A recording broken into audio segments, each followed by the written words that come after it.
On tonight's episode, the Ramblers got rocked. What's next for Loyola? Then, is Hasan Whiteside burnt out? Lastly, fantasy season is over. Here are our predictions for next year. Contested layups. Now.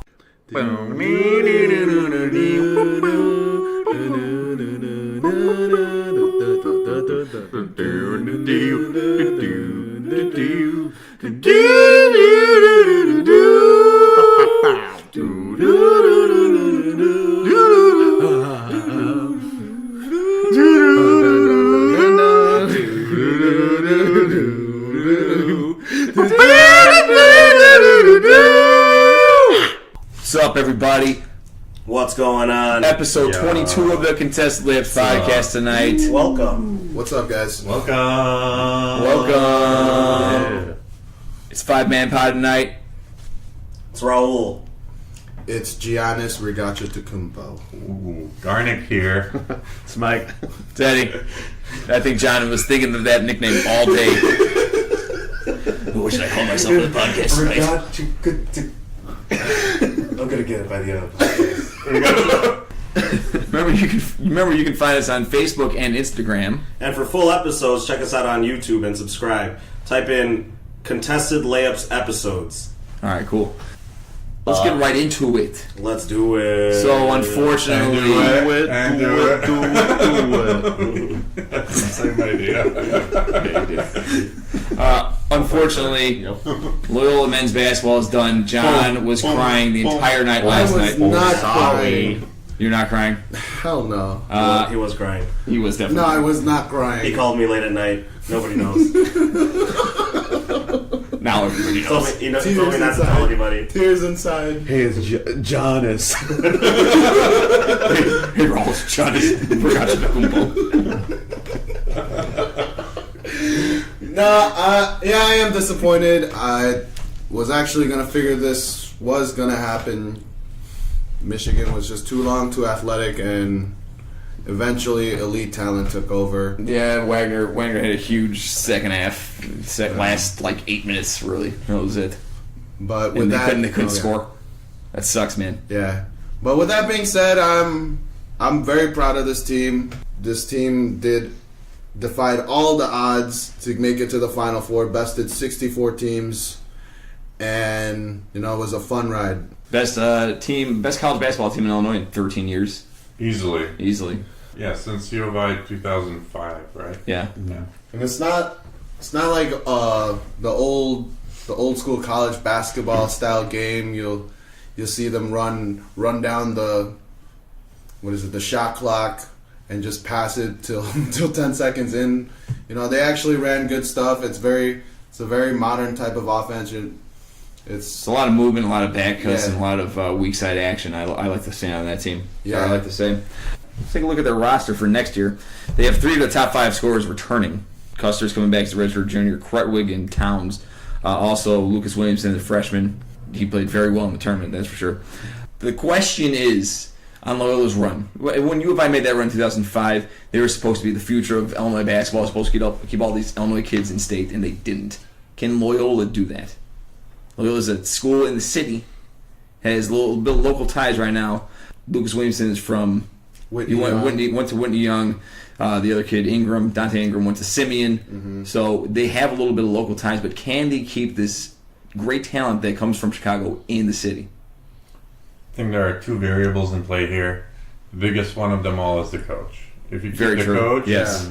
there is a pretty good chance that you can keep it going for hopefully 5-10 years. Even if you keep him this year, there's no guarantee it's for the long term. Right. I think he's coming back this year because Xavier's going to promote within, and then no other school is really a good option for him. Right. At this point, Xavier isn't that much of an upgrade over Loyola. Not right now, I wouldn't say. No. I think the most important year for Porter Moser, if he wants to advance in the coaching ranks, is to go at this run the next season. If he can do this again or sustain it or even make a deep run as far as into the Elite Eight, people are going to come calling. You guys don't think that Creighton or Marquette is going to take a look at him? They probably will. I mean, those schools are Like, Creighton's in the same conference. He wouldn't go to Creighton. Yeah, he wouldn't go to Creighton. Because Loyola beat the shit out of Creighton for a but long he time. went to Creighton. He played for Creighton. True, he did. They got more money. You get more money than definitely Loyola's willing to pay him. Well, we'll see. We'll see what... I mean, they're going to have to cough it up. They know that they are. Yeah. Yeah, It's a small school, but it's a private school. John donates like $20 every year. So To his alma mater. Let me tell you this. Within the last 7 to 8 years, they spent a ton of money rehabbing and modernizing those facilities. yeah, they got a new basketball practice court coming in Yeah. and volleyball practice court. So The Damon Center. yeah, they're doing it down there. They're trying to Yeah. be a legit school. Like, for example, they remodernized the Damon Center. So when I went to school, it was just an 8th-floor building with escalators. Okay. When I was going to Loyola and during my graduation commencement, they were like, LUC stands for Loyola Under Construction. I remember that. I think we were there, Mike, right? Yeah, Mike and we were there. If this is part of the plan to promote the recruiting within the city, then why not? All right. And I'll agree with Garner too. It's the coach. Well, besides the coach, recruiting is a big deal. Obviously, you have Chicago in your backyard, so if you can recruit from there, that'll be a plus. Having said that, at this venture, I think it's more crucial to concentrate on transfers. Yeah. Specifically, Chicagoans that went elsewhere and Yeah. are now That's a good intrigued point. by Loyola. Yeah, and as they should be point. coming home if they're not playing wherever they're at to build for next year and 2 years on. Because Right, and Loyola has done that before. I mean, they did relied this on year. transfers. Exactly. Yeah. So that's the way to go to sustain it in the short term.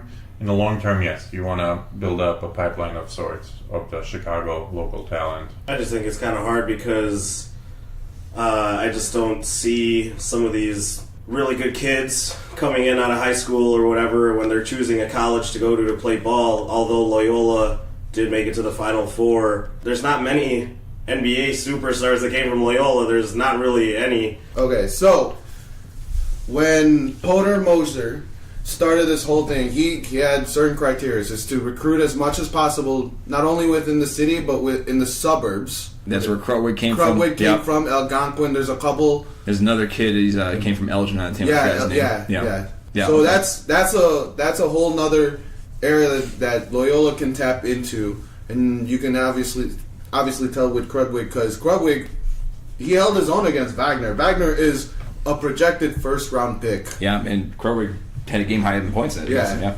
Also, and this is the most important thing as well, is he recruited guys from winning high school programs. Mm-hmm. So it's clear. Michigan comes calling, or like say Purdue, or like even Duke. They're elite talent from Chicago are probably going to go there. But if they can recruit the guy that was like the third or fourth guy in the starting lineup and make a bunch of team full of those guys, dude, they play together. They'll work hard. Yep. And they'll contest every shot. They contested a bunch of layups in that game. Yeah. And they missed a bunch of contested layups too, by the way. But don't miss this one. Shameless. no. What's the ceiling for Loyola? What can they become? I have an idea. What's your idea? Just shoot. Gonzaga. The Gonzaga of the Midwest, for sure. I see another Butler. You see another Butler? I see another Butler. I think you guys are thinking too small. Going back to U of I, 2005, yeah, they made the tournament, but they had a first-year coach that year that previously was at SIU, if I recall correctly, and he was known for recruiting there, but he failed at U of I at recruiting. And He really why- did. And that's why that program went to shit, and still is. Well- Based on that, recruiting is key. I still think transfers are the key right now. Well, what can they become? Well, I don't want to compare it to anything because I don't think there's UCLA, I guess, to an extent, because Because it's in a big city. it's in a big city. But I mean, if everything breaks right, they could. I think I They could got do something. your- Okay, sorry about that. But I think I got like say Georgetown. Okay. Georgetown. Georgetown, if they can become the Georgetown of the Midwest, oh baby. No, that's You'll have a John better going. analogy. I'll give you These that. podcasts. Yeah, UCLA is too far fetched, but I can see a Georgetown-ish. Yeah. So I think their success this year is very much tied into the players themselves, not so much the coach. Because Moser has been there since 2011, yep. and you haven't really seen Loyola, this much on the map all of a sudden. So I definitely think it's more because you have such good players. He's had a good collection of players just this season. Right. Yeah. So because of that, they play for each other, not necessarily for the coach. We touched about this before. We have, yes. Where the best teams are the ones that play for each other. Exactly. And this Loyola team has shown that time and time again, and that's why they got this far. So I don't think it's Moser. Even if he goes to a different program in a different university, I don't think it's a detriment. I think if Loyola recruits well or accepts transfers, Then they will. then they'll be that powerhouse that Georgetown is. So Yeah, that comes back to Moser too, where he got those kids in there with the same kind of mentalities that he knew that it was going to be a collective group where there aren't a selfish player. There isn't a selfish player in that group. you want continuity almost at any cost. Right, That's and right. that's huge too. Right. Is that the kids ultimately see, okay, that's great that this team was great this year, but how do I fit in, and will the coach stay there? Because the coach got them to buy into what he was selling, and then they came together. Right, they're not playing. They're never playing for a coach. You should never play for a coach. right. But if you play for each other, which this team did, then that was part of the coach's plan because he recruited those kids because he knew they were all unselfish. It can only go up from here. Yeah, it should. And so, it's an intriguing spot. Plus, the city will get behind you Yep, if you're clearly. doing something good. Clearly, and that's something that I think the kids will see too. Is that if they saw how the city got behind them this year, then they're like, damn man, if I go there and if we win, if I'm part of that team that wins the whole thing, man, it's gonna be so awesome. No one is celebrate at the Bean. Cloud gate. All right, let's go to our next segment then. Sound good? Yeah. Good Loyola talk. Good little bit of recap for their great season. Let's give them a little love out here in Chicago. Let's talk about. Sex, baby. Nope, we're not talking about sex. All the good things. And the bad things. Let's talk a little bit about Hasan Whiteside. Ooh, he got slapped with fines. Who he got slapped with fines, and he Did didn't he? play. Yeah. Yeah, he did. For basically swearing with the reporters.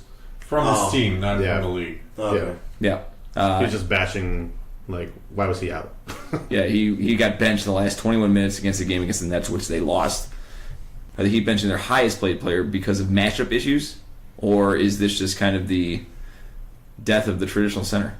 Are we seeing it right before our eyes? I don't think it's any of that. I think they're just didn't have him in because Miami is the type of team to go with the flow. When their team is flowing and if they feel like they got something going already, they're gonna roll with the hot hand. So if Bam Adebayo and Kelly Olynyk are doing it, Spoelstra's gonna be like, "You're staying in there." That's what he does with. Okay. That's what he does with Goran Dragic. Sometimes Goran Dragic, he doesn't really play. He puts in Tyler Johnson. He puts in whatever. The reason why Whiteside hasn't really been involved, and maybe it's leading towards benching at the end of games or whatever, is because he just really hasn't been the same since the injury. Bam Adebayo, he runs the floor a little bit better than Hasan Whiteside, especially since Whiteside was kind of lagging around a little bit, still coming back from his injury. Kelly Olynyk stretches out the floor. Mm-hmm. So, I think Spoelstra just kind of rolls with what's working. There will be times where Hasan Whiteside will put up big numbers and he'll have that good game and he'll probably even could lead to a win for the Heat if he has it going that day. Yeah. But if he doesn't have it going, then it is what it is, dude. You're part of a team. Okay. Whiteside last year played 77 games, averaging 32.6 minutes a game. 17 points a game on 12.6 attempts, 14.1 rebounds, 2.1 blocks. This year, 49 games played, only averaging 25.6 minutes a game, on 14.1 points a game, on 10.6 field goal attempts, 11.8 rebounds, and 1.7 blocks. His stats are significantly down along with his minutes. It's weird to me, though, where you're right that that Spoelstra's kind of just riding with whoever's hot, which is a great thing for a team that's riding with 10, going 10 deep. Yeah. But coming down in the playoffs, you want your best player in there, or at least your highest paid player, who's still been productive in his minutes this year. What's going to happen in the playoffs is this going to blow up right in Spoelstra's face when comes time when the Heat need him down the stretch in a game 4 or a game 5 in the first round, and Hasan Whiteside is like, get out of my face, coach. Kind of apples and oranges, but nonetheless, as a marquee player, you don't ever want to sit out the fourth quarter. Having said that, Eric Spoelstra deserves some respect in this league. I mean, True. He won 2 ships already, and his name is a lot more meaningful to people than Hasan Whiteside. For that matter, I mean, Miami found him. He was obviously a diamond in the rough, so to speak. Big time. Mm-hmm. And he owes a lot to this organization. They this is paid just- him. They did pay him, Pays but as well. I think his comments were a result of a frustrated player just venting. I don't think he's trying to sabotage anything, playoffs or otherwise. I think he was just legit frustrated, and that is what it is. We all understand why Spoelstra did what he did. Ultimately, they lost, however. Yeah. And maybe... That's why Whiteside was Exactly. frustrated. Maybe if they won, he wouldn't have been as vocal. But at the end of the day, they lost. To the Nets, nonetheless. Right. And some of the comments he said was that he thought it was a matchup thing. He thought that Spoelstra was trying to match up against the Nets, who are smaller, I guess. Mm-hmm. But at the same time, you kind of want to put you want the Nets to match up with you as opposed to the other way around.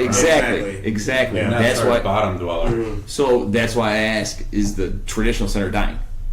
Because if the team that's supposedly better in the Heat should be forcing the matchup with Whiteside, who is 7'3" and has good offensive skill. I don't think it's the traditional center dying. I think it's more of the evolution of the center position. Okay. Everything is getting more skilled now. Exactly. So if in basketball, whatever level you play, it could be even in a rec league or even for fun. Whoever got the hot hand, pass the ball. Who cares? Okay. Yeah. Yeah. Simple as that. Pass that ball, baby. Gotta pass the ball. What? Like winning comes everything. It comes first in this. Oh no, I understand that. And second of all, like with Hasan Whiteside, if he's really that frustrated, then maybe you should work on your game too. So that's what I'm saying is that a guy who has just back to the basket moves can make a shot from 15 feet and in. Mm-hmm. I think that's dying. I think that's done with. You got to be able to shoot. You got to be able to make free throws. He's a career Well, even 65%. 15 feet is a lot. to ask for a traditional center. Right. quote unquote. Yeah. But Not in you this got to be game. able to shoot threes. Yeah. Where you've seen centers shooting threes all the time. Anthony Davis, DeMarcus Cousins, Karl Anthony Towns. Those were 3 of the best centers in the game, and they can all shoot threes. Hasan Whiteside takes less than a 3 a game. But you also have to defend the 3. I mean, You got to be able to move your feet. Yeah. yes. So he's very sluggish. So if you can't get to, and the 3 is like the biggest deal right now. Exactly. I think in scoring. So if you can't guard that, then you're basically just you're slow, and if you're too slow and everybody else is fast, you're gonna get pulled. So Okay. I think there's still aspects of the traditional center. You can put it down low, and he can still have 2 post moves, but he just has to add so much more to his game that it's not just dumping it down and like, oh, everybody, let's just collapse. Okay. And the guy, Yeah. I mean, I understand what you're saying, but I mean, maybe Whiteside isn't a good fit for Miami anymore.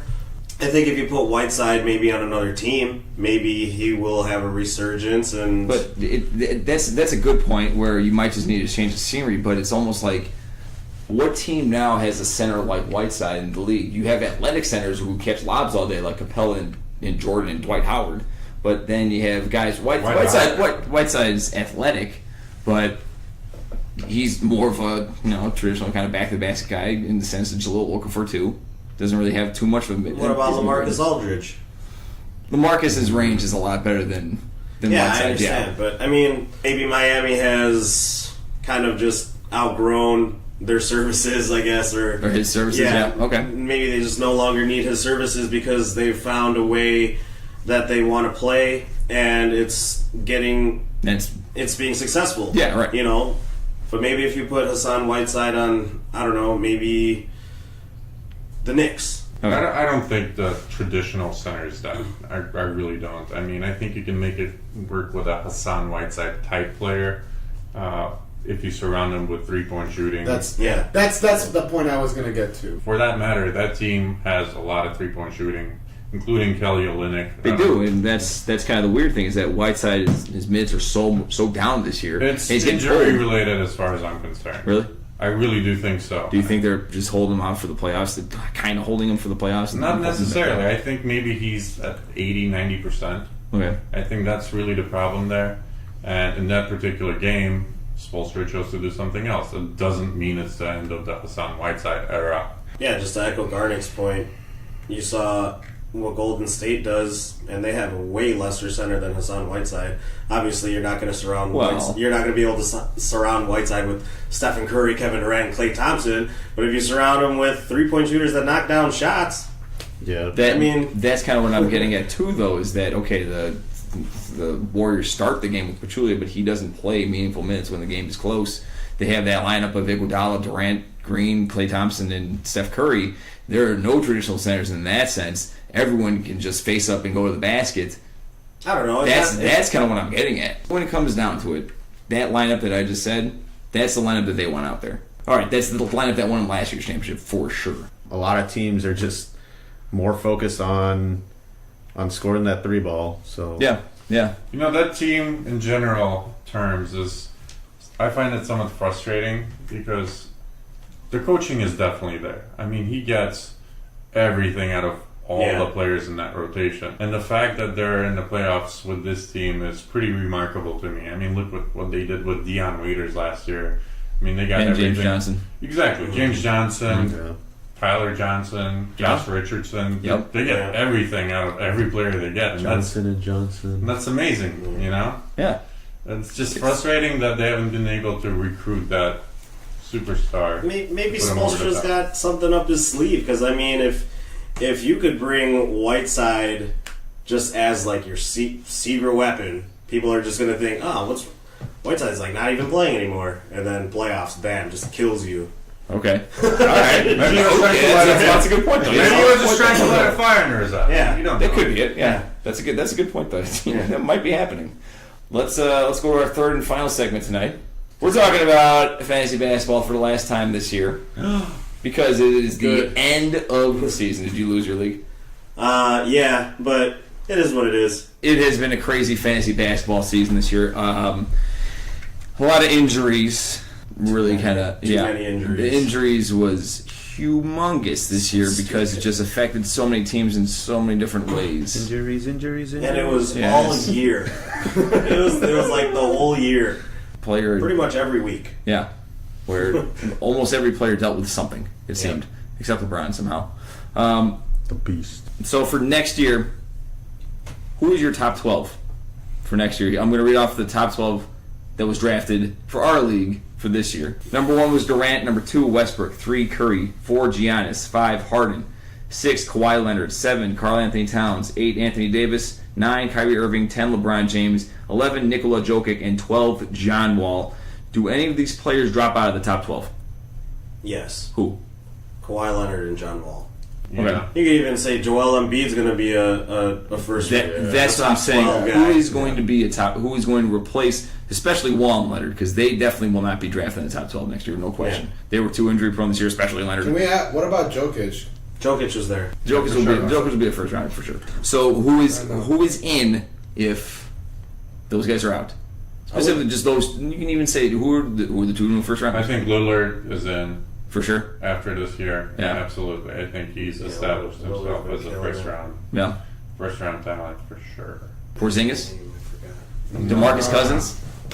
No, he goes. Even though these guys coming off injuries, No, they were first round players I'm gonna this season. say Embiid, Okay. and I'll make a case for DeRozan. Yeah, DeRozan. DeRozan I had was DeRozan all fantastic. season, and DeRozan's he was killing it this season. I mean, before he was pure, like past few years he was just purely scorer.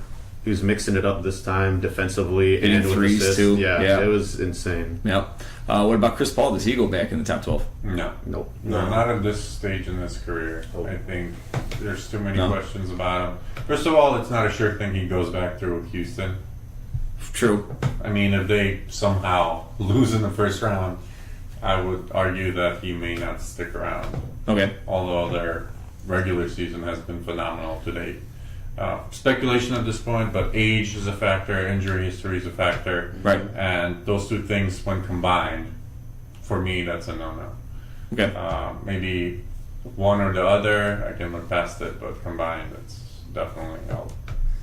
Okay. And a lot of things will happen over the off season, and we'll have plenty to talk about when that happens, obviously. But that, I mean, just kind of going off their past production for this year. So, like, you don't know where LeBron James is going to go. You don't know where Chris Paul is going to go. You don't know what's going to happen with Paul George. What about LaMarcus Aldridge? Do you think the addition of Kawhi Leonard takes away from his value, or do you think that these guys wind up really learning to play together, and LaMarcus kind of more or less hovers around the same stats, if not better, with Leonard in the lineup? They have to.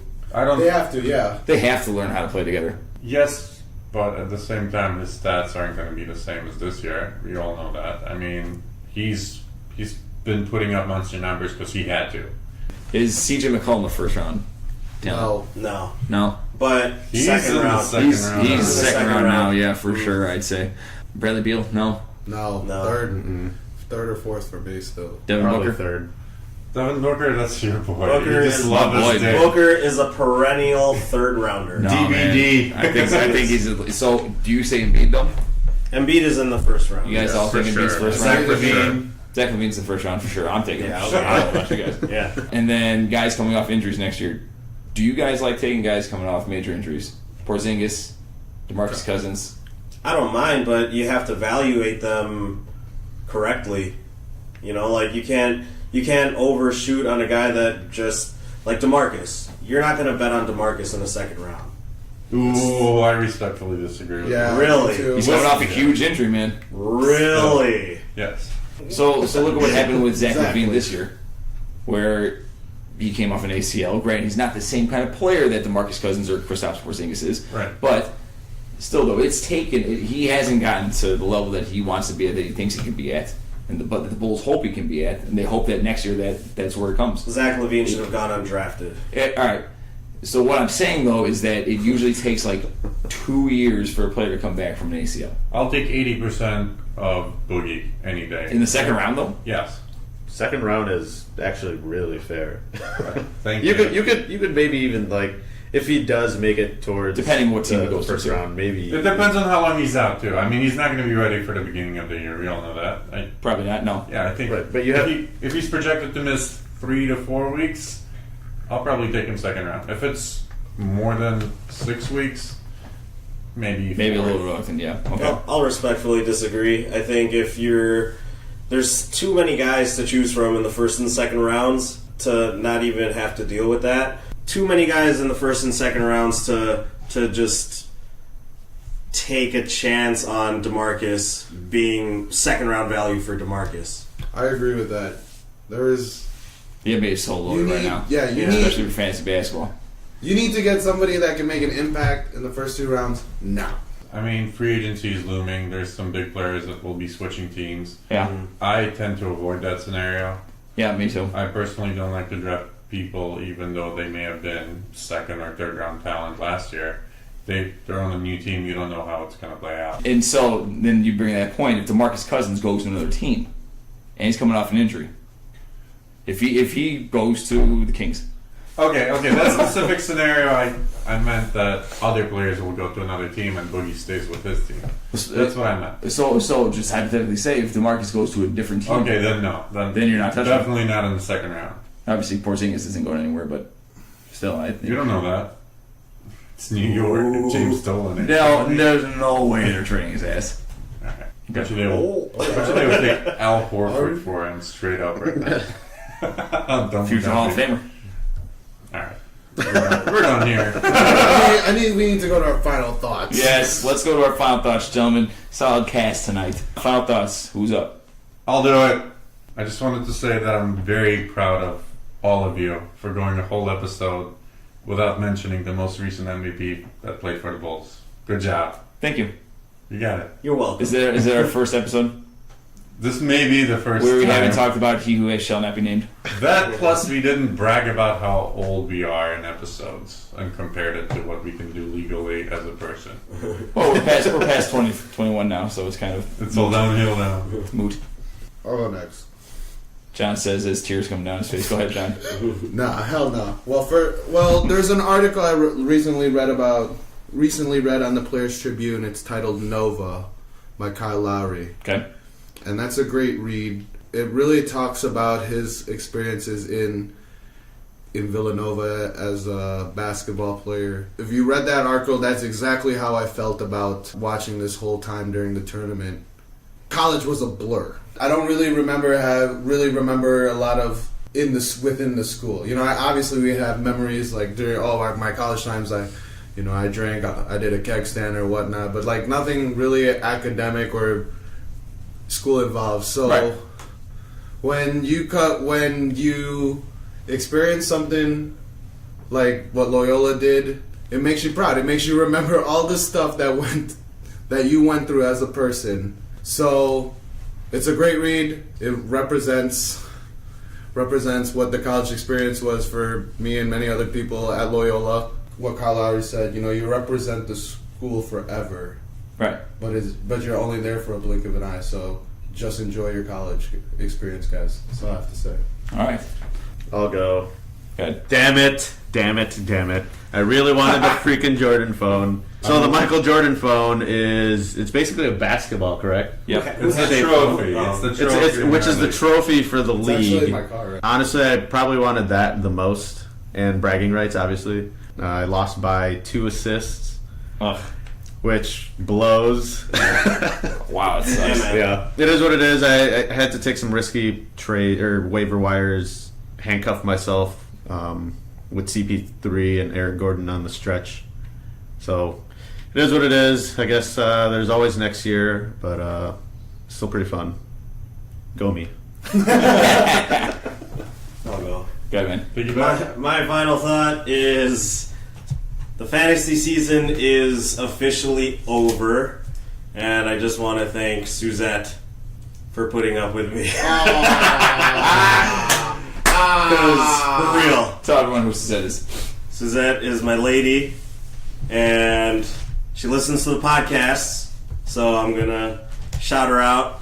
Thank you for being patient while we're hanging out and shit. And then I'm just like, come on! Just randomly and going crazy. But yeah, man, it was quite a fantasy season for both leagues.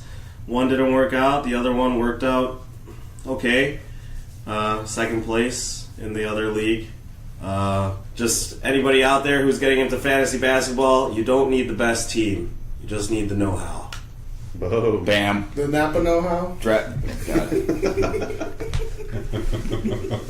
All right, my final thought. Lindsay Hunter. Guys, don't bring Lindsay Hunter to my bachelor party, Too please. late, I already invited him. Please do not Too bring late. Lindsay Hunter there. Too late. He said yes. My final thought is on the Bulls, and they're dumb because they won 2 games in a row. When they needed to lose, of course. They beat the Magic. They were down by like 12, and they came back and won. And then they beat the Wizards by like 15. The Wizards tried to lose. Did they really? Yeah, they don't want to play Cleveland in the first round. That's really dumb that the Bulls had to take a win when they clearly needed to lose to get a better draft pick, and now they are like guaranteed the 8th or 9th pick. So that's dumb. All right, that's my final thought. The Bulls can't do anything right. Thank you for listening to the Contested Layups podcast. Remember, you can find us on Facebook and Instagram. For this episode and other full episodes, search us on YouTube by searching Contested Layups episodes. Subscribe to our channel. Yep. Love the Spurs. And there's still sticky stuff. We got around. sticky stuff. Keep your eye out for the sticky stuff. Yes, we're putting it And everywhere we can. we're sticking stuff all over the place. It's all below like 3 feet, though. Yeah. It's all waist high.